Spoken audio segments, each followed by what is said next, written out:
Hello दोस्तों, स्वागत है आप सभी का हमारे YouTube चैनल पर। तो आज हम लेके आए हैं आपके लिए एक नई कहानी जिसका नाम है lost girls and love hotels. Movie की शुरुआत मार्गरेट नाम की एक लड़की से होती है जो कि एक टनल के रास्ते से अपने घर जा रही थी। मार्गरेट ने ज्यादा पी रखी थी और उसका कोई पीछा भी कर रहा था और कुछ देर बाद वो आदमी उसके पास आ जाता है।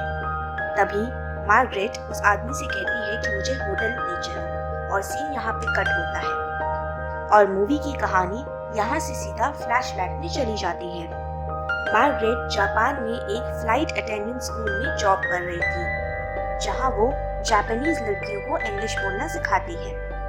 पिछली रात वो इतनी पी रखी थी कि अगले दिन वो स्कूल में अपनी कैजुअल आउटफिट पहन के ही वहाँ आ जाती है।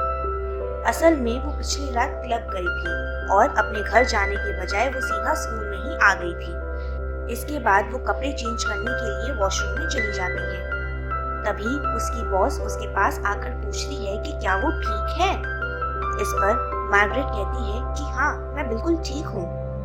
अगले सीन में हम देखते हैं कि मार्गरेट एक अपार्टमेंट में अकेली रह रही होती है और हर रात अपनी फ्रेंड्स आइनिस और लियाम के साथ जाकर बार में हैंग आउट करती है। उसी शाम मार्गरेट ड्रिंक करने के बाद बाथरूम में जाती है जहां उसे एक आदमी दिखाई देता है। वो उस आदमी को सेड्यूस करने लगती है और वहीं उसके साथ इंटीमेट हो जाती है और वो फिर से टेबल पर आती है और ड्रिंक करना शुरू कर देती है। इसके बाद रास्ते में मार्गरेट की नजर ज़कूज़ा गैंग के मेंबर काजू पर पड़ती है और उसे वह काफी ज्यादा पसंद आ जाता है। फिर काजू की नजर भी मार्गरेट पे पड़ती है, लेकिन कुछ देर बाद सिग्नल ग्रीन होने की वजह से दोनों अपने अपने रास्ते निकल जाते हैं। अब क्योंकि काफी रात हो चुकी थी इसलिए मार्गरेट के फ्रेंड्स अपने घर चले गए थे, लेकिन मार्गरेट अपने घर जाने के बजाय दूसरे बार में जाकर फिर से ड्रिंक करने लगती है और ड्रिंक करते वक्त उसकी नजर एक लड़के पर पड़ती है, जिसके बाद वो लड़का उससे इंटीमेट होने के लिए वो उसे लेकर एक होटल में चला जाता है और फिर मार्गरेट उस लड़के को उसे बेल्ट से मारने के लिए कहती है क्योंकि मार्गरेट को इंटीमेट होते हुए बेल्ट से मार खाना पसंद था, लेकिन वो लड़का ऐसा करने से मना कर देता है, जिसकी वजह से मार्गरेट गुस्से में वहां से कपड़े पहनकर चली जाती है। उस रात भी मार्गरेट अपने घर नहीं जाती और दोबारा पहले की तरह वो अपनी स्कूल पहुंच जाती है। नशे में वो ठीक से चल भी नहीं पा रही थी। उसकी बॉस उसे इस हालत में देखते हुए कहती है कि तुम्हारी तबीयत कुछ ठीक नहीं लग रही है, तुम्हें घर जाकर आराम करना चाहिए। इसके बाद मार्गरेट वॉशरूम में चली जाती है और उसकी बॉस वहां भी आ जाती है। इसके बाद वो दोनों कुछ बातें करते हैं जिसमें हमें पता चलता है कि उसकी बॉस भी पहले मार्गरेट के जैसी थी और इसी वजह से उसकी फैमिली नहीं है। उसकी बॉस ने अपनी लाइफ में काफी गलतियां करी थी, इसलिए वो मार्गरेट को खुद को वक्त से पहले सुधारने के लिए सलाह देती है। इसके बाद मार्गरेट लाइब्रेरी में चली जाती है जहां वो एक न्यूड पेंटिंग से भरी बुक देख रही थी। तभी वहां पर काजू आ जाता है और उससे पूछता है क्या तुम्हें ये आर्टिस्ट पसंद है। इस पर वो उसे हाँ में जवाब देती है। अगली सीन में हम फिर दोनों को एक होटल के कमरे में देखते हैं जहां वो काजू के साथ इंटीमेट होना चाहती थी। एक अलग अंदाज में वो काजू से कहती है कि मेरे हाथ पांव बेड से बांध दो। काजू भी बिना टाइम वेस्ट किए उसके कहे अनुसार उसके हाथ और पैर बेड से बांध देता है। इसके बाद दोनों इंटीमेट हो जाते हैं। अगले दिन मार्गरेट स्कूल पहुंचकर लड़कियों को फ्लाइट अटेंडेंट की ट्रेनिंग दे रही होती है और क्लास खत्म होने के बाद काजू उसका बाहर वेट करते हुए दिखाई देता है। जिसके बाद दोनों एक रेस्टोरेंट में जाते हैं और लंच करते समय काजू मार्गरेट से पूछता है कि तुम जापान में क्या कर रही हो, जिस पर मार्गरेट कहती है कि मुझे अकेले रहना पसंद है, लोगों से नहीं पर अपनी फैमिली और अपनी कंट्री से, और इसलिए मैं यहाँ आ गई। दोनों बातें ही कर रहे थे कि पीछे से एक ड्रंक आदमी मार्गरेट के पास आकर उससे टकरा जाता है, जिसकी वजह से मार्गरेट अनकंफर्टेबल हो जाती है। वहीं जब वो वॉशरूम से बाहर निकलती है तब वो देखती है कि वहां से शोर शराबे करने वाले लोग सभी वहां से जा चुके थे और रेस्टोरेंट में सन्नाटा छाया हुआ था। दरअसल काजू याकुजा गैंग का मेंबर था और इसी वजह से सब उससे डरते भी थे और उसी ने उन सभी को वहां से भगा दिया था। फिर लंच खत्म होने के बाद दोनों एक होटल में जाकर इंटीमेट हो जाते हैं। एक राउंड करने के बाद मार्गरेट काजू से पूछती है कि तुम्हें मुझ में क्या अच्छा लगता है। इस पर काजू कहता है कि तुम बहुत हॉर्नी हो और तुम जल्दी से खुश भी नहीं होती हो। तुम्हें सैटिस्फाई करना मेरे लिए एक चैलेंज जैसा है। कुछ देर बाद काजू उससे कहता है कि मेरी शादी होने वाली है। ये सुनने के बाद मार्गरेट अपसेट होकर वहां से चली जाती है। अगले सीन में मार्गरेट हमें अपनी फ्रेंड के साथ हैंग आउट करते हुए दिखाई देती है और वो काफी सैड थी, इसीलिए उसकी फ्रेंड उससे पूछती है कि क्या हुआ। मार्गरेट जवाब देती है कि काजू की शादी होने वाली है। ये सुनकर उसकी दोस्त को भी मार्गरेट के लिए बुरा लगता है और अपनी दोस्त का मूड ठीक करने के लिए वो उसे एक बार में लेकर जाती है। अगले सीन में हम मार्गरेट के हाथ में एक बुक देखते हैं। ये वही बुक थी जिसे वो लाइब्रेरी में देख रही थी। बुक में एक कार्ड भी था जिसे काजू ने भेजा था।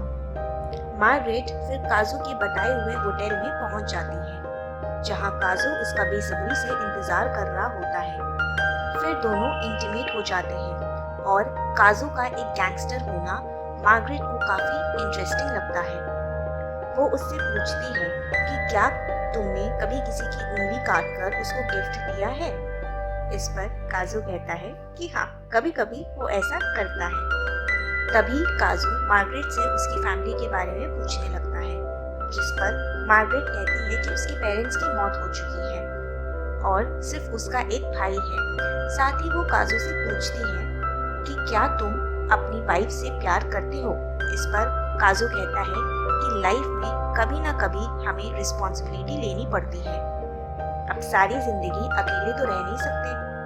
कम्युनिटी, फैमिली और बाकी चीजों की जरूरत कभी ना कभी इंसान को तो होती ही है और इसी वजह से मैंने ये शादी की है। और फिर दोबारा इंटीमेट होते हैं, जिसके बाद काजू मार्गरेट से पूछता है कि तुम्हें बिस्तर पर ये सब गेम खेलना क्यों अच्छा लगता है। मार्गरेट कहती है कि इन सभी चीजों से उसे ऑर्गेज़म मिलता है। अगले सीन में हम मार्गरेट को लियाम के साथ बार में चिल करते हुए देखते हैं, जहां लियाम की गर्लफ्रेंड भी उसके साथ आई हुई होती है और वो तीनों काफी एंजॉय करते हैं। अगले दिन जब मार्गरेट अपने स्कूल जा रही होती है, तभी उसे स्कूल के बाहर काजू खड़ा हुआ दिखाई देता है। वो उसे बाहर घूमने चलने के लिए पूछता है। इस पर मार्गरेट मान जाती है और उसके साथ चली जाती है। वहीं मार्गरेट के कुछ स्टूडेंट्स मार्गरेट को काजू के साथ बाहर जाते हुए देख लेते हैं। दोनों ट्रेन से सफर कर रहे थे। दोनों एक जगह पर सनसेट का फायदा उठाते हुए एक दूसरे को किस करने लग जाते हैं। इसके बाद काजू उसे एक टेंपल में ले जाता है। तभी काजू कहता है कि तुम यहाँ आने से सारी परेशानियों को भूल जाओगी और बिल्कुल फ्रेश फील करोगी। कुछ देर बाद दोनों टेंपल से बाहर आ जाते हैं। बाहर आकर काजू मार्गरेट से पूछता है कि तुम कैसा फील कर रही हो। इस पर मार्गरेट कहती है कुछ खास नहीं। तो काजू कहता है तुम्हें बाद में जरूर फील होगा। इसके बाद दोनों वापस घर जाने के लिए ट्रेन में बैठ जाते हैं। ट्रेन में मार्गरेट की आंख लग जाती है। फिर काजू अपनी जैकेट को मार्गरेट के पास छोड़कर वहां से चला जाता है।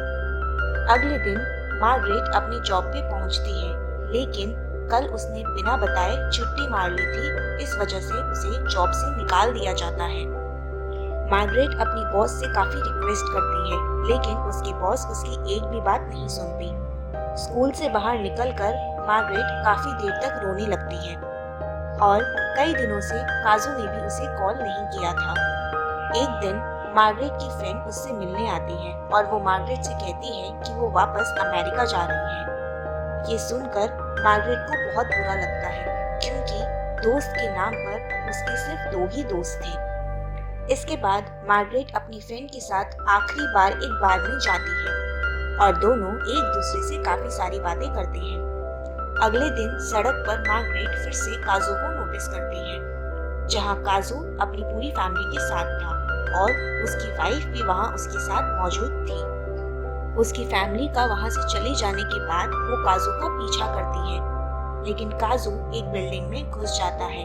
मार्गरेट भी उसका पीछा करते करते उस बिल्डिंग में आ जाती है, लेकिन उसे काजू कहीं भी दिखाई नहीं देता। इसके बाद मार्गरेट परेशान होकर रोने लगती है। दूसरी तरफ हम देखते हैं कि काजू कमरे में बैठकर सीसीटीवी की मदद से बाहर सब कुछ देख रहा था। वो मार्गरेट के पास आकर कहता है कि तुम्हें मुझसे दूर रहना चाहिए, मैं तुम्हारे लिए सही नहीं हूँ। इस पर मार्गरेट कहती है कि तुम मुझे अपना सीक्रेट बनाकर रखो। अगर तुम मुझसे शादी नहीं कर सकते तो इस बात से मुझे कोई परेशानी नहीं है, लेकिन तुम प्लीज मुझे इग्नोर मत करो। इसके बाद दोनों एक बार फिर से कमरे में जाकर इंटीमेट हो जाते हैं। मार्गरेट के साथ इंटीमेट होने के बाद काजू को अंदर ही अंदर गिल्टी फील हो रहा था कि वो मार्गरेट के साथ सही नहीं कर रहा है। अगले सीन में हम देखते हैं कि मार्गरेट जापान में ही रहना चाहती थी, लेकिन उसके पास कोई जॉब नहीं थी। इस वजह से मार्गरेट एक नाइट क्लब में as a lap dancer join कर लेती है।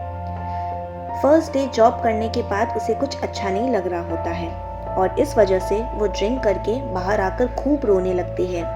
सुबह लियान की गर्लफ्रेंड मार्गरेट को सड़क पर रोते हुए देखती है, जिसके बाद वो मार्गरेट को लेकर एक रेस्टोरेंट में आती है।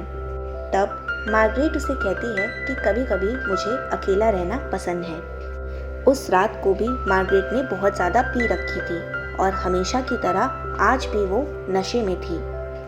तो मूवी की स्टार्टिंग में हमें जो टनल वाला सीन दिखाया जाता है वो यही था।